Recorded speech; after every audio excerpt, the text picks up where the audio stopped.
A paz de Deus, povo de Deus, tudo bem com vocês? É a nossa segunda aula aqui agora, que a gente vai dar continuidade ao que nós estávamos falando. Como você percebeu, a aula passada, ela tinha o intuito de dar um panorama do que nós iríamos ver, aquela introdução básica, sabe? Do que nós iríamos aí contemplar, e agora a gente vai entrar no livro de Mateus, e semelhantemente, a ideia aqui é dar um panorama também. Ao final a gente vai verificar o esboço, mas antes disso a gente vai verificar também alguns outros pontos interessantes, a questão da data, a questão aí do período, né, o que estava acontecendo, né, naquele tempo e etc, beleza?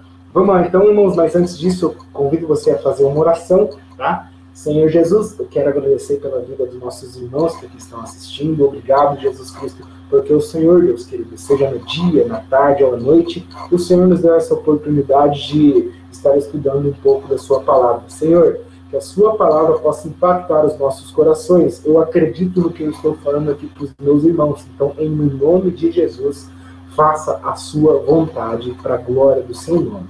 Pai Santo, aqui nós estamos abertos para te escutar, Pai. Em nome de Jesus, queremos aprender do Senhor. Amém. Amém, então, irmãos. Vou apresentar aqui já para você os nossos slides aqui, tá? Da primeira e da segunda aula, na verdade, aqui, tá? A gente vai para o livro de Mateus. Provavelmente você já deve estar vendo aí na sua tela, tá?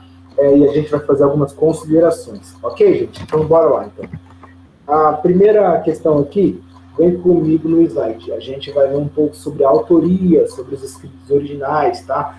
Sobre a questão da data. Então, sobre a autoria do livro de Mateus, a gente sabe que o livro ele tem aí 28 capítulos, né? É o primeiro livro do Novo Testamento e não necessariamente foi o primeiro livro escrito no Novo Testamento, tá? Não foi o primeiro livro no Novo Testamento. Essa ordem devido ao concílio que existiu aí há muito tempo atrás, eles acharam por bem colocar o livro de Mateus em primeiro lugar, tá? Então, o livro de Mateus, na sua autoria, tá? Ele vai ser escrito por Mateus mesmo, tá? Isso, assim, a gente não vê muita evidência escriturística, ou seja, escrita, mas a tradição da igreja vai trazer aí para eles algumas questões próprias e evidências apenas da igreja. A igreja vai falar que foi o livro e o próprio Mateus que escreveu, mas outro dos motivos também é que um cobrador de impostos, eles eram muito altamente qualificados e capazes para fazer algumas anotações de coisas que eles mesmos testemunharam. Levi, tá? Ele é cobrador de impostos. Eu quero te lembrar bem que no próprio livro de Mateus, no capítulo 9, Levi estava sentado na mesa da coletoria e Jesus ele está passando na frente dessa mesa da coletoria e Jesus ele vai falar assim, vai olhar e vai fazer assim, siga-me, segue-me, segue-me.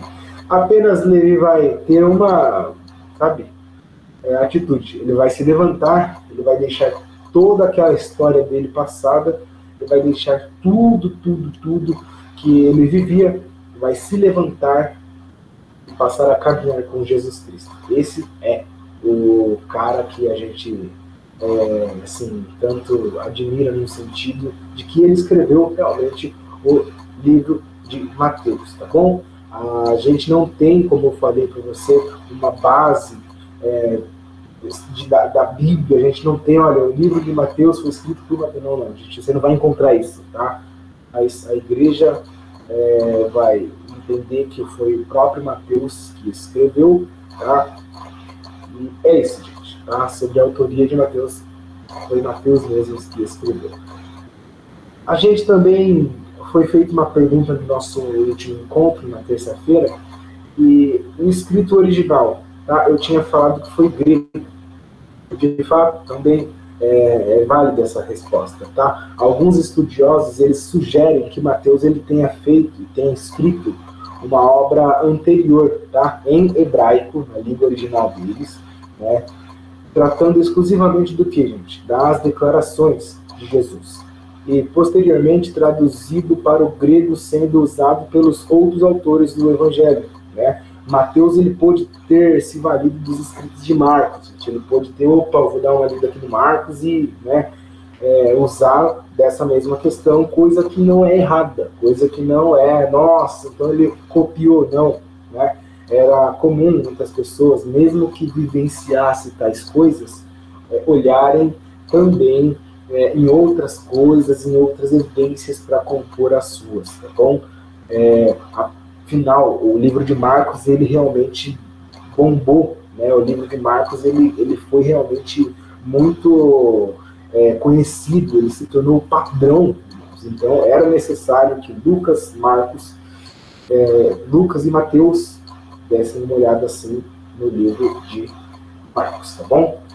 Então, a gente percebe que houve essa questão, tá? Se bem que a gente não pode bater o martelo em muitas coisas, tá? Por exemplo, a data, ela é bastante debatida, com proposta aí de datas anterior a 70 até 90 depois de Cristo, né? A maioria dos estudiosos, eles não atribuem a data da carta de Mateus, tá? Antes 64 depois de Cristo. Eles não vão atribuir, né? Provavelmente é mais para frente. No entanto, não há unanimidade. Alguns estudiosos, eles ficam divergentes. Não, foi antes, foi depois. A gente não consegue ter uma clara ideia de quando realmente foi escrito a carta ou o Evangelho de Mateus, tá bom? Ainda nos slides aí, a gente faz uma pergunta: onde foi escrito, tá? A mais provável ideia é que a carta de Mateus foi escrita na região sírio-palestina. Alguns propõem essa região aí, pois ali era onde havia um crescimento maior da influência dos judeus, tá? Principalmente os fariseus, principalmente aquelas pessoas que nos 400 anos de silêncio, coisa que eu vou falar ainda para você, cresceram porque eles passaram a estudar. Então toda ideia, toda cosmovisão, todo conceito era tido ali realmente na tradição judaica, né? Na tradição farisaica, que realmente foi tida nesses 400 anos de silêncio aí, né? E assim, o estilo de Mateus, ele corresponde de forma significativa a essa linguagem dos sábios judeus do leste mediterrâneo, o que sugere um ambiente cultural, tá? No livro de Mateus, é normal ele falar assim, como estava escrito, ou para se cumprir o que estava escrito, ou para responder ao que estava escrito. Você vai perceber em muitas passagens Mateus dizendo e comprovando que Jesus Cristo é a prova mais viva e eficaz do que está escrito, tá? Ele vai jogar na cara dos fariseus que, olha, era para provar o que vocês falam que está escrito. Olha que legal, ele realmente fazendo aí. No entanto, a gente não tem a certeza de que realmente foi ali na Síria-Palestina mesmo ou não, tá? A gente não tem essa ideia muito pesada assim. Provavelmente, nos encontros de terça, eu vou tentar mostrar aí no mapa onde que fica a questão da Síria-Palestina para você, para que você possa se localizar, tá bom? Aí outra pergunta, o ambiente, o propósito, qual que foi, gente? Mateus, ele dá maior atenção ao movimento rabínico dos fariseus, que crescia cada vez mais e que se preocupava muito mais com o poder político e econômico. Tanto é que os próprios fariseus compraram, né, a traição de Jesus aí, né, não de Jesus, mas de Judas contra Jesus, né, por 30 moedas de prata. A gente percebe que os fariseus, eles pagavam pessoas para perseguir Jesus, os fariseus, eles pagavam pessoas para trazer aí confronto e confrontar diretamente Jesus. No livro de Mateus você vê isso também. Os fariseus, eles contavam uns com os outros para tentar matar Jesus, porque afinal, que rei é esse aí que quer pegar o nosso lugar? Eles estavam mesmo com a essência e com a ideia de que o governo de Cristo era político, gente. O governo de Cristo era efêmero. O governo de Cristo era um momento apenas aqui passageiro, tá? E por isso que, pra gente aí, a gente tem essa ideia que o livro de Mateus vai tratar da necessidade dos judeus cristãos que estavam nesse conflito, nesse impasse com o sistema religioso farisaico e falido, tá? Se você perceber, olha aí, eu quero ler com você o Mateus capítulo 3:7, está escrito assim, ó, vendo ele, porém, que muitos fariseus e saduceus vinham ao batismo, disse-lhe, raça de víboras, quem vos induziu a fugir da ira vindoura? Ó, olha o que Mateus está escrevendo, ele está dizendo aí que tem uma galera que sempre vai contra as palavras de Jesus. Mateus, capítulo 5, versículo 20, está escrito aqui também, ó.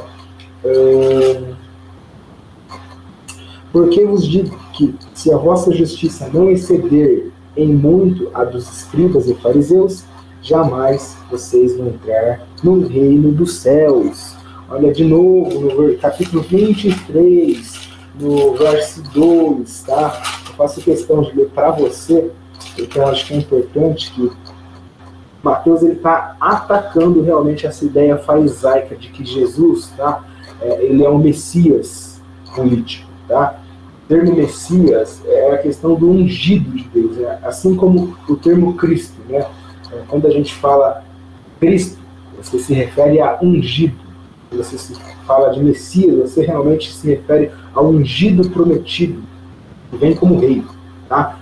Cristo, o ungido do Senhor. É por isso que ele é Jesus, o Cristo.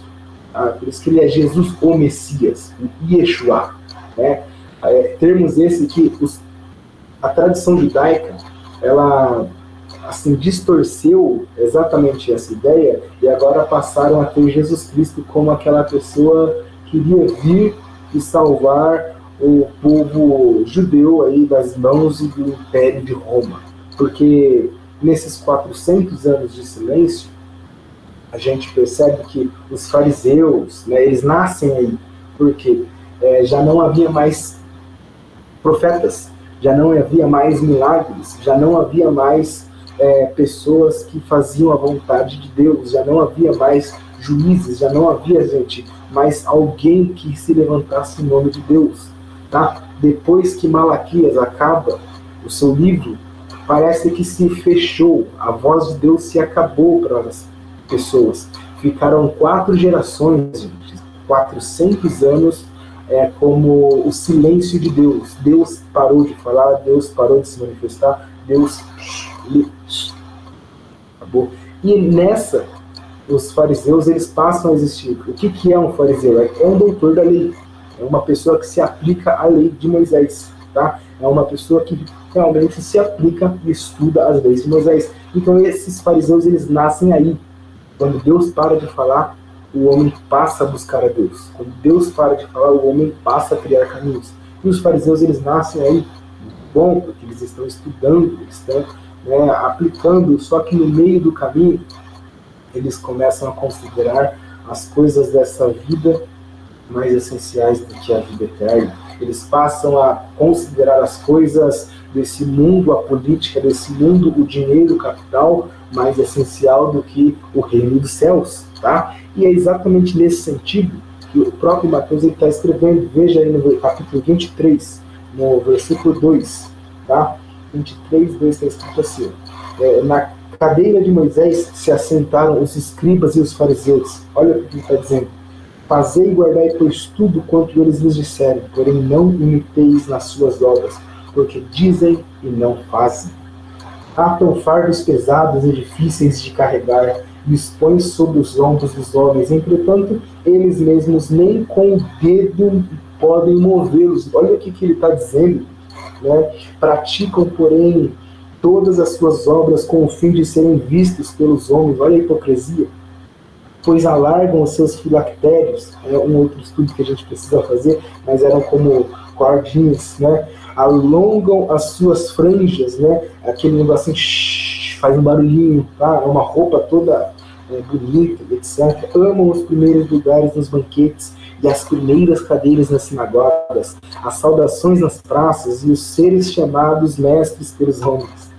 Vós, porém, olha o que Mateus está dizendo, vocês, porém, porque é o que Jesus está combatendo, é o que Jesus está dizendo.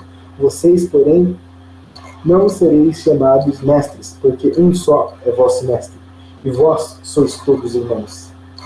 A ninguém sobre a terra chameis vosso Pai, porque um só é vosso Pai, aquele que está no céu.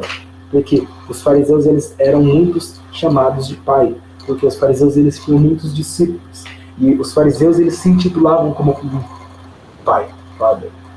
Eu me chamo de Pai porque eu estou ensinando você, eu estou te instruindo. Gente, Jesus, ele chega e destrói exatamente esse conceito fraudulento, essas ideias mesquinhas daqueles daqueles fariseus, né? Então, você percebe que até no versículo 9, né, do 2 ao 9, desculpa, gente, vocês percebem que o próprio Senhor Jesus, ele está trazendo aqui uma maior essência, tá? Que não é essa questão do exterior, mas é a questão interior. Coisa essa que os fariseus, eles tinham há muito tempo se desviado, se esquecido, né? E ainda continuando sobre o ambiente e o propósito, quero que você perceba que Mateus, ele vai apresentar a destruição traumática do templo como juízo, gente, de Deus para com aquele sistema caído judaico-religioso liderado por saduceus nos capítulos 23 e 24. Como eu acabei de falar, os fariseus, eles crescem, gente. Os fariseus agora tomam a ponto de eles mesmos irem ao rei, a ponto de eles mesmos se aproximarem aí das lideranças, né? Eles dizem e acontece, eles fazem e ocorre. Gente, eles lideravam lá toda a Galileia, né? Todo aquele lugar, né? Era totalmente tomado pela força farisaica. Só que dos fariseus saíram os saduceus. E o que o saduceu acreditava? O saduceu, ele acreditava que né, a gente acredita na lei de Moisés, a gente acredita realmente em algumas questões aí religiosas, né, sacrifício, só que a gente não acredita na ressurreição. Os fariseus já acreditavam na ressurreição.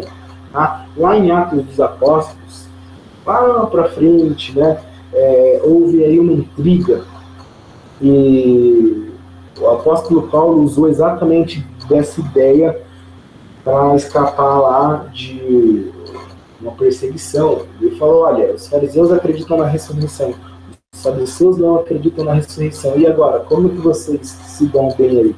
E começou uma briga, começou algo assim, nossa, gigantesco, exatamente por conta dessa mesma questão.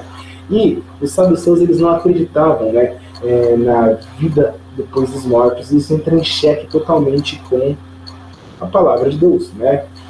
E a gente percebe que agora eram os saduceus que sentavam nas cadeias de Moisés. No Pentateuco, o negócio se perdeu tanto que agora tem pessoas que mal creem no que o próprio escrito de Moisés está falando. Tem pessoas que desacreditam dos próprios profetas sentados na cadeira de Moisés, como eu acabei de ler para vocês, né? E a queda do templo, ela foi totalmente profetizada. Quando Jesus, ele está passando, né, em Mateus mesmo, Jesus, ele está passando em frente ao templo, e o Pedro, discípulo de Jesus, João, Tiago, ele fala, que isso? Os caras olham assim, que obras maravilhosas. Ele fala, meu, que coisa maravilhosa, né, Jesus? E Jesus estava do lado. Então Jesus olha para eles, não vai restar pedra sobre pedra, mas eu, ao terceiro dia, vou reerguer esse templo. Olha o que Jesus vai trazer. Ele vai falar que numa questão física não sobra nada, mas eu, com o meu corpo, serei o templo, né? Ele, né, dará a oportunidade de nós sermos o templo dele. E fala-se sobre a igreja de Deus, tá? E a queda do templo foi recente à escrita do livro. Se você pensar aí que 70 anos depois da morte de Cristo, vamos dizer assim, 70 anos depois da morte de Cristo, o templo caiu, em 62, né? É provável, ou depois aí, Mateus escreve o livro, ele está trazendo exatamente um encorajamento para a comunidade cristã, judaico-cristã, que acredita no Senhor Jesus Cristo, não político, mas no Senhor Jesus Cristo, Salvador e Senhor. Tá? Ele está trazendo aí um amparo para o pessoal para evangelizar gentios e judeus. Alguns estudiosos vão falar que Mateus ele serviu de uma coletânea para ensinar 5 pontos para os seguidores de Jesus Cristo, assim como os rabinos usavam as tradições rabínicas para instruir os seus discípulos. Tá? É bem interessante que, assim, os pontos são esses aí que a gente está considerando aqui na nossa telinha. Tá? Do capítulo 5 ao 7, Mateus ele vai trazer a ética do reino dos céus. Em segundo lugar, a missão do reino. Em terceiro lugar, a presença do reino. Em quarto lugar, o perdão e a disciplina na igreja. E em quinto lugar, o futuro do reino. Seriam esses os 5 pontos para ensinar os discípulos de Jesus Cristo a não ir de acordo com a linhagem, com os ensinos, com a ideologia farisaica. Tá? Alguns comentaristas defendem a ideia de que Mateus ele faz 5 sessões como paralelo ao Pentateuco de Moisés. Tá? Outras obras foram, por exemplo, escritas e divididas assim também. Por exemplo, Salmos ele é subdividido em 5 partes, Provérbios ele é subdividido em 5 partes, alguns outros escritos que eu peguei emprestado aqui no meu comentário histórico-cultural, né? Segunda Macabeus, Rabínico, Abot, né? Primeiro Enoque, livros apócrifos, mas que eles têm essa ideia. No entanto, a gente não pode confirmar isso, gente. A gente não pode confirmar isso, tá? Porque é difícil muitas vezes estabelecer um discurso específico de Jesus e o Pentateuco. É bem difícil, tá? Mas eu só trouxe aqui a questão para você ponderar aí também junto comigo, beleza? Outra questão aí é a mensagem de Mateus, tá? Qual é a mensagem de Mateus? Qual que é o tema central, vamos dizer assim? O livro era usado para ensino de judeus cristãos recém-convertidos, gente. Mateus 28, 18, né? Ide por todo mundo, pregai o evangelho a toda criatura, aquele que crê, for batizado no meu nome, será salvo, aquele que não crê, será condenado, vocês precisam batizar em meu nome, vocês vão curar em meu nome, vocês farão tudo em meu nome. O que está acontecendo? Mateus, ele acaba de encorajar as pessoas a evangelizar. Logo, se eles evangelizam, existem muitos frutos. E muitas pessoas estavam crendo. Então, os rabinos ensinavam tradições orais, gente, tá? Faladas. Os cristãos, eles precisavam de um conjunto de escritos dos ensinos de Jesus Cristo. No livro a gente vê, de modo claro, a argumentação de que Jesus Cristo é o cumprimento das Escrituras, e argumento com base nas Escrituras da mesma maneira que um escriba era treinado a fazer. Se o escriba ele comentava do Pentateuco, né, com base no Pentateuco, nosso irmão ex-publicano, tá, ex-cobrador de impostos, capaz, né, inspirado por Deus, inspirado pelo Espírito Santo, divinamente inspirado, agora passa a argumentar de Jesus Cristo com base em todo o Antigo Testamento. Ele começa como estava escrito, para se cumprir o que estava escrito. Você viu o que estava escrito, etc. Cumpriu-se a profecia do fulano de tal, assim como dizem Isaías, assim como dizem Jeremias, assim como dizem Ezequiel, assim como... Gente, ele recheia a palavra de Deus de argumentos escritos. Isso é muito lindo, porque a gente vê uma conexão de Gênesis a Apocalipse num todo aí, irmãos. É bem importante a gente compreender o que a gente falou na aula passada, que todo o Antigo Testamento ele dá um pano de chão pro Evangelho, E o Evangelho ele dá aquele pano de chão realmente para o Antigo e para o Novo Testamento. Tudo acontece por conta do Evangelho. E o que é o Evangelho senão o próprio Filho de Deus, que veio ao mundo, morreu, mas ressuscitou ao terceiro dia, ascendeu ao céu e vai voltar para salvar, para pegar a tua igreja, para realmente tomar a sua igreja para si. Para que nós possamos juntos ter um corpo glorificado, porque ele foi o primeiro a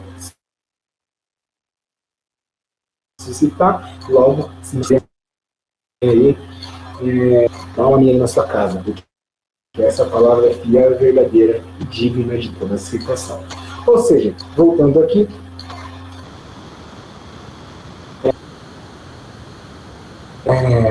como eu acabei de falar, eram judeus convertidos em Jesus Cristo. Tá? O rapaz ouviu a mensagem, mas ele é judeu, mas ele é gentil. Meu Deus por isso. Uma coisa ele fala da esperança do povo judeu, mas a de todos os gentios está fundamentado no Antigo Testamento e no Novo Testamento. Salmos 100, ele vai falar o seguinte, Salmos 117, louvai ao Senhor, vós todos os gentios. Louvai-o todos os povos. Está no Antigo Testamento, o expressor farisaico, muitas vezes ele imita. Olha o que continua dizendo aqui no versículo 2: o Senhor subsiste para sempre. Será que tem hoje ideias e correntes que fazem com que a gente também limite a salvação para outras pessoas? Muitas vezes, fulano não é escolhido, fulano é escolhido. Muitas vezes, não, fulano não aceita, fulano aceita. Muitas vezes a gente traz exatamente esse complexo dos fariseus para a nossa vida e esquece de analisar o que está escrito. O público de Mateus é gentios e judeus, tá? Convertidos em Cristo Jesus. A princípio, judeus convertidos a Jesus Cristo, tá? Ele vai advertir a todo erro de hipocrisia, de apostasia, de liderança religiosa imprópria, naquela comunidade onde ele estava. Desculpa, gente. O ápice aí, com certeza, de todos os evangelhos, que eu sempre falo para os irmãos, é que Jesus Cristo é a revelação máxima de Deus, tá? Todos os relatos do evangelho, eles falam que Jesus Cristo é o Senhor que veio salvar pecadores, tá? O livro apresenta a encarnação de Jesus Cristo, o Cristo como ungido, como eu já falei, como Senhor e Mestre. No livro de Mateus você vai perceber e vai ver assim, que quem é como ele fala como ninguém, ele fala diferente dos escribas, ele fala diferente dos fariseus, ele é mestre, ele é chamado de mestre, ele é chamado de alguém que vai além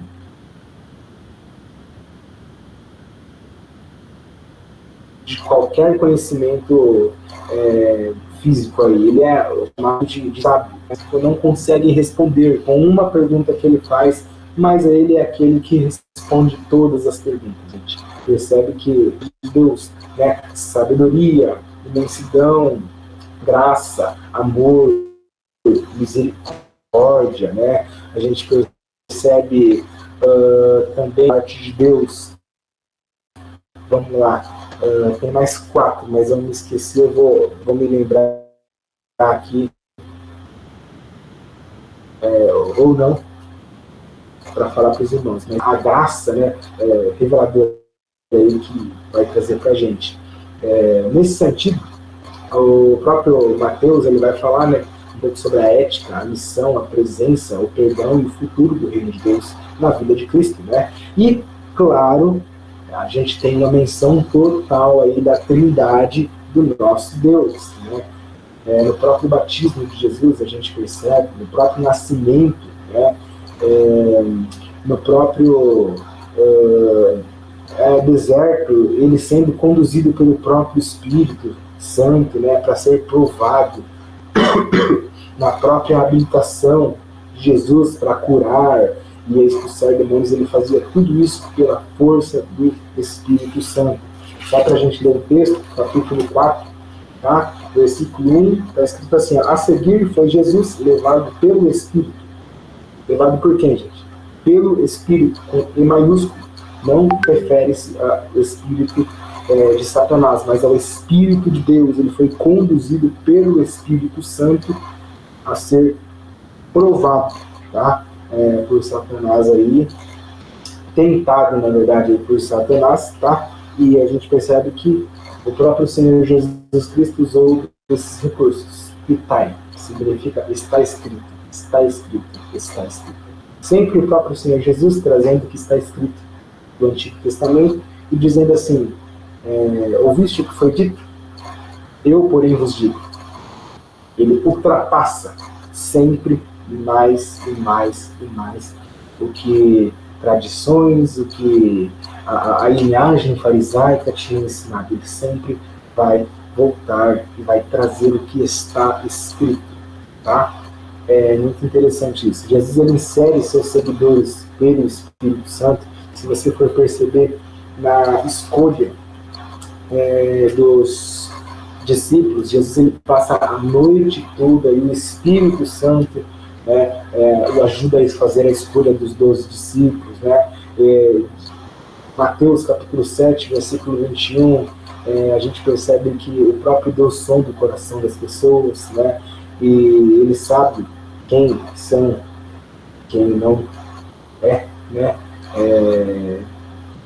Capítulo 7, 21 vai falar: Senhor, Senhor, em teu nome eu curei, em teu nome eu fiz isso, fiz aquilo, né? No teu nome eu fiz maravilhas, mas vão se aproximar de Deus e vão falar. E o próprio Deus vai falar assim: olha, apartai-vos de mim porque eu não te conheço, tá? É uma questão de sondar o próprio coração aí. É o Espírito Santo que faz, logo Jesus Cristo também faz, tá? A gente percebe que antes de Bartolomeu, discípulo de Jesus Cristo também, que estava sentado na figueira, Jesus, ele tinha falado já para Bartolomeu: olha, antes de você vir aqui, eu já te vi lá debaixo da figueira. Gente, o que é isso? O próprio Senhor Jesus, ele...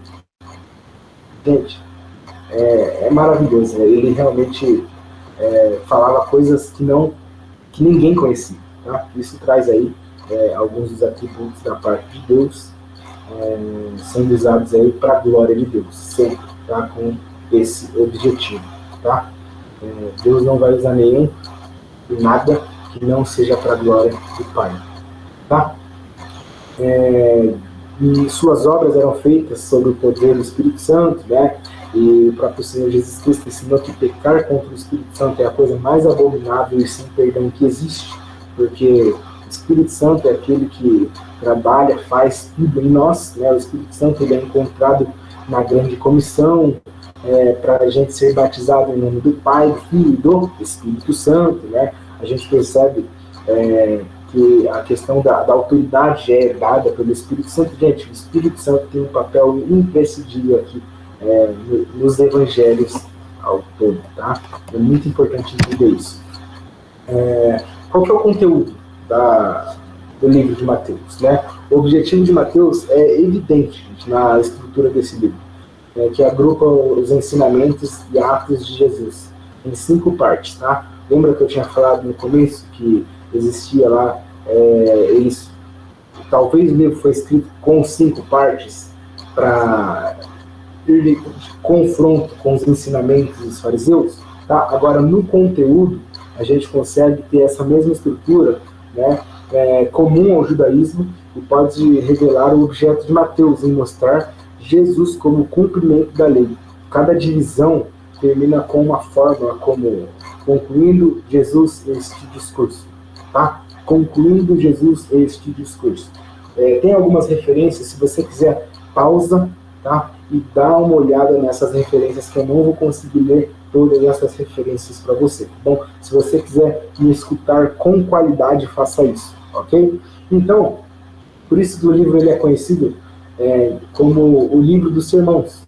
Tá? Por quê? No livro a gente tem o Sermão do Monte. Meu, é incrível esse Sermão do Monte. Inclusive, só um minutinho. Tem esse livro aqui, tá? Eu até aconselho aos irmãos, pequenininho, tá? Que Martyn Lloyd-Jones ele escreve sobre o Sermão do Monte e as riquezas imensuráveis aí. Ele só escreve 200 não, ele só escreve 880 páginas, tá? Sobre o Sermão do Monte, sobre o capítulo 5, 6 e 7, tá? Ele vai escrever 800 páginas sobre o sermão. Sabe por quê? Porque esse sermão, ele, como a gente viu, é chamado da ética cristã. E quanto mais próximo você está do Sermão do Monte, mais crente você é. Tá? Fica a dica, meu irmão, minha irmã. Quanto mais ler o Sermão do Monte, mais viver você pode. A gente percebe aí também do capítulo 10, tá, em diante aí, o apostolado cristão, os discípulos sendo chamados para realmente ser apóstolos. A gente vê aí também no C, o reino dos céus, com muitas parábolas. Gente, as parábolas são maravilhosas aqui, para a gente entender um pouco sobre o reino dos céus. A gente percebe também a vida da comunidade cristã, tá? No capítulo 18 em diante, e percebemos também o final dos tempos no capítulo 24 e 25 também do livro de Mateus, porque ele vai trabalhar essa ideia que vai fazer com que a gente se comprometa em amar a ele acima de todas as coisas, tá? Por outro lado, a gente percebe também que esses não são os únicos discursos, tá? O Sermão do Monte, o apostolado cristão, o reino dos céus, a vida da comunidade da igreja, o final dos tempos, não são os únicos discursos. Jesus tem muitos discursos no livro de Mateus, e a gente percebe ali também, dá uma olhada nas referências, irmão, por favor, para você entrar um pouco mais no assunto, né? A gente percebe admoestações dirigidas a escribas e fariseus, né? E assim, inclusive na ida para Jerusalém, a gente vê algumas cidades, Galileia, etc. Por quê? É uma realidade ali que está acontecendo, é algo que aconteceu de fato. Por isso que eles têm tantos nomes, por isso que tem tantas passagens, por isso que ele abre aí esse leque. Tá? Então o conteúdo é maravilhoso. Como a gente tinha falado, o tema central do livro é o reino de Deus. Tá? A gente entende que o tema predominante na pregação do Senhor é o reino de Deus. Né? Em outros evangelhos a gente vai ver que é chamado também de o reino dos céus. Tá? E nesse sentido, nessa perspectiva, a gente vai entender, irmãos, que à medida que a gente for se aproximando dessas passagens, a gente vai ver que a pregação do Senhor Jesus Cristo ela é focalizada nessa dupla realidade. Ela é focalizada numa realidade presente e futura. O Mateus ele vai ensinar a você que o Evangelho ele se vive hoje e eternamente. Tá? Eu peguei aqui também emprestado, inclusive, do Martyn Lloyd-Jones, essa frase aqui, esse parágrafo inteiro aí, porque eu quero ler para você. Está escrito aí, naturalmente, concordo que o reino de Deus, em certo sentido, ainda não foi instaurado na Terra. Esse é um reino ainda futuro, mas também é um reino que já veio, porque o reino de Deus está dentro de vós. Olha que legal. Olha que isso aqui peguei emprestado de Lucas, tá?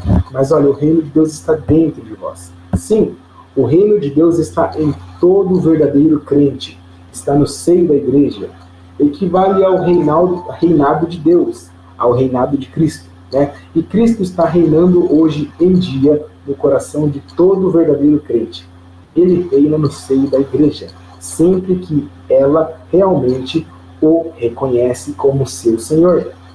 Assim, o reino já veio, o reino está vindo, o reino ainda virá. Olha que legal. O reino já veio, o reino está vindo, o reino ainda virá. Jamais nos deveríamos olvidar ou duvidar, ou esquecer ou não dar atenção a esse fato.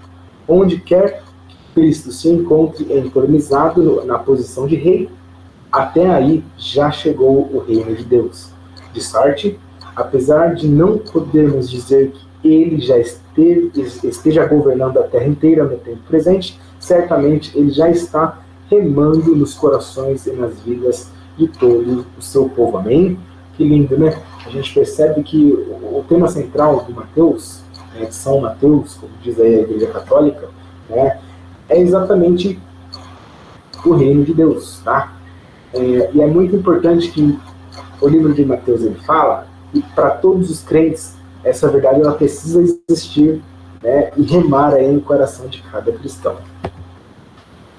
A gente continua aqui trazendo alguma abordagem específica, tá? Só para deixar uma fagulha aí, o Evangelho ele não é cronológico, ele é sistemático, tá?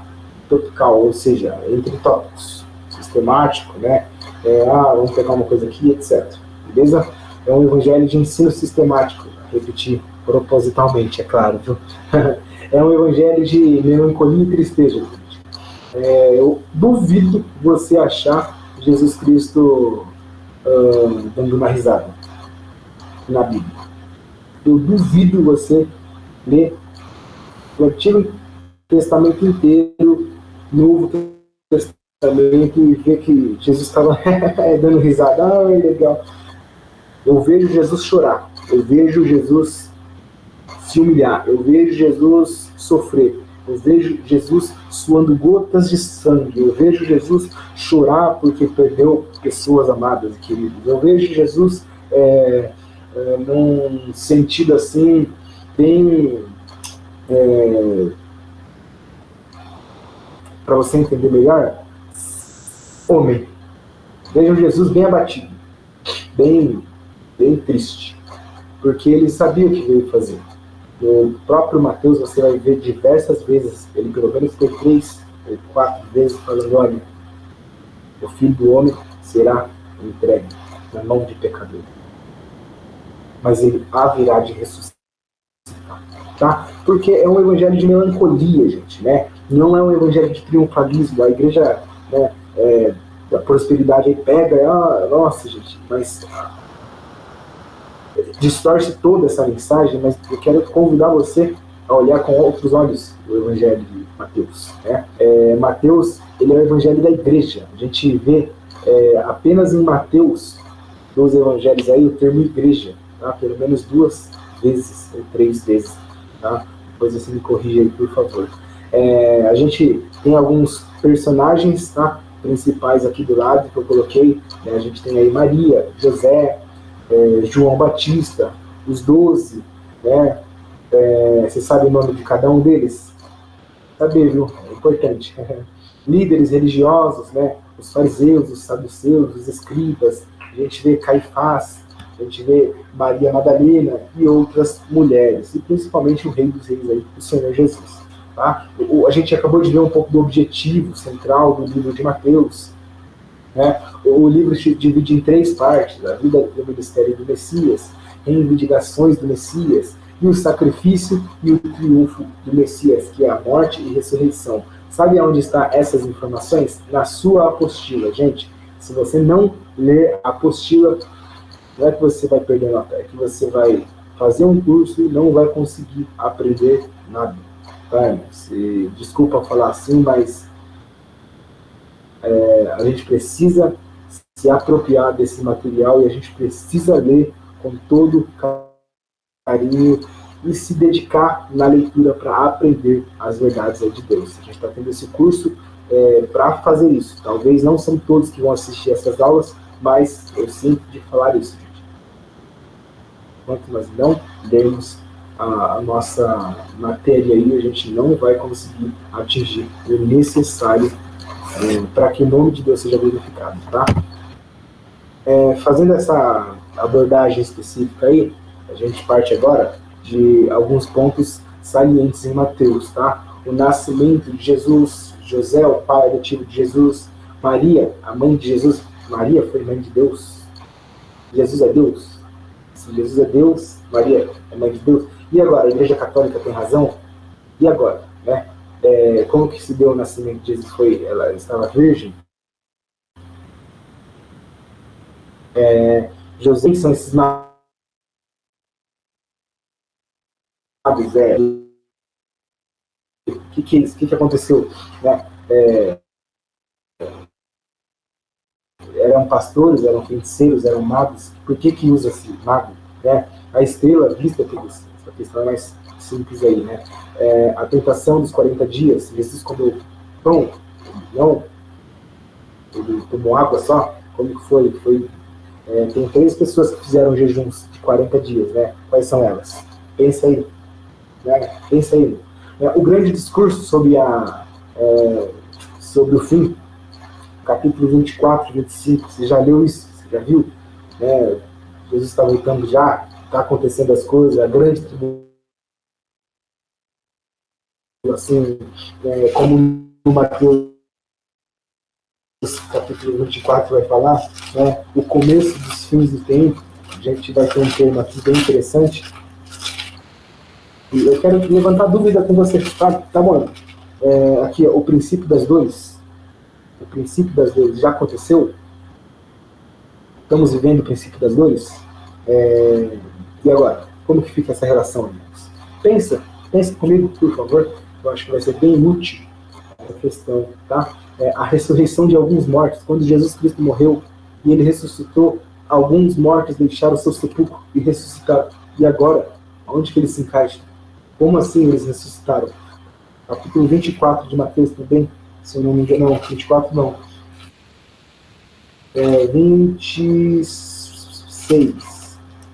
26 ou 25, não me lembro muito bem, tá? Mas, que eu não marquei aqui certinho, mas algumas pessoas ressuscitaram.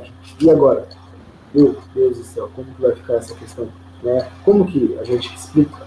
Né? As parábolas de Mateus, elas eram verdadeiras? Eram invenções? Por isso que a gente tem bastante ponto para analisar. E em uma aula sobre Mateus, eu não consigo, tá? E para a gente finalizar, eu só quero comentar um pouco sobre o esboço de Mateus, para a gente finalizar aqui, que é o seguinte, tá? A gente percebe aí que no começo é o nascimento e a infância do Messias, tá? A gente percebe que no capítulo 1 tem a genealogia, né? Tem a narrativa sobre o nascimento, a mudança para Nazaré, porque a criança ela foi ameaçada, Jesus teve que correr lá para Nazaré, né?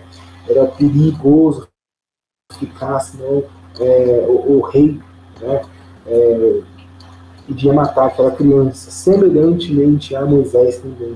Né? O prelúdio do ministério do Messias, então agora Jesus ele retorna com uns 30 anos, nada se fala da infância dele, do livro de Mateus.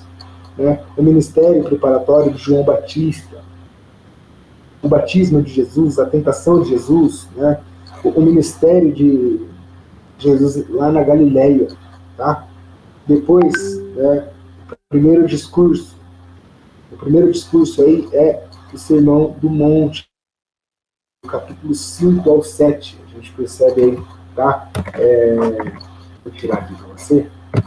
A gente percebe aí, o capítulo 5 ao 7 é o Sermão da Montanha inteiro, trazendo exatamente a ética de Deus, né? O caráter da justiça do reino, a prática da justiça do reino, a escolha do reino, o modo de ensino de Jesus Cristo que era tão admirado, era tão assim querido e diferenciado, né? A gente percebe aí também a narrativa, os feitos poderosos do reino, tá? As curas milagrosas, maravilhosas que aconteciam aí com Jesus, uma série de milagres, do capítulo 8 ao 9 você vai ver, tá?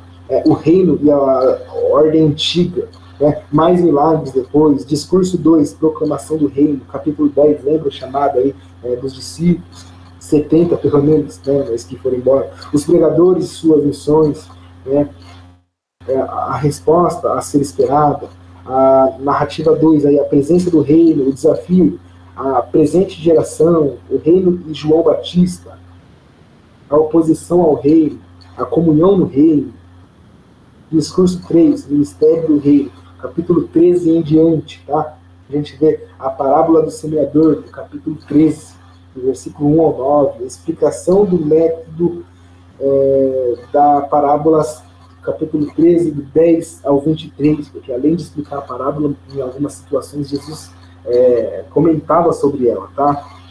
Outras parábolas, né, 13, 14 ao 52, e ele vai falar assim, o reino de Deus é semelhante o reino de Deus se parece com, né, algumas parábolas, a reação às parábolas de Jesus, capítulo 13, de 53 ao 58, narrativa 3, a crise do reino, crise da oposição, 14:1 ao 15:20, retirada para o norte, 15:21 ao 39, mais um conflito, uma crise de fé, né, 16:13 ao 20, Jesus prepara seus discípulos para a sua morte, como a gente tinha falado, né, o discurso 5, quarto aqui, ó, comunhão do reino, humildade, perdão, narrativa 5, aqui, ó, conflito causado pelo reino, ensinos deixados no caminho de Jerusalém, cura em Jericó,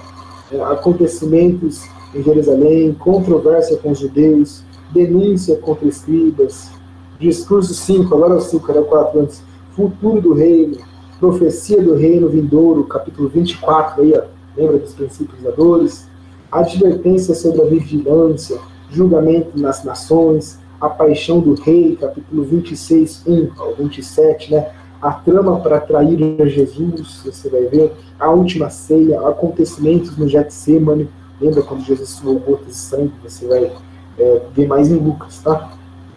Os julgamentos, a crucificação, o sepultamento, né? A ressurreição, as mulheres e o anjo, né, que fala, por que vocês estão assim, mulheres? Não sabiam que ele ia ressuscitar, o falso testemunho dos guardas, a ascensão. A gente percebe que o livro de Mateus ele é riquíssimo e fala de alguém excepcional.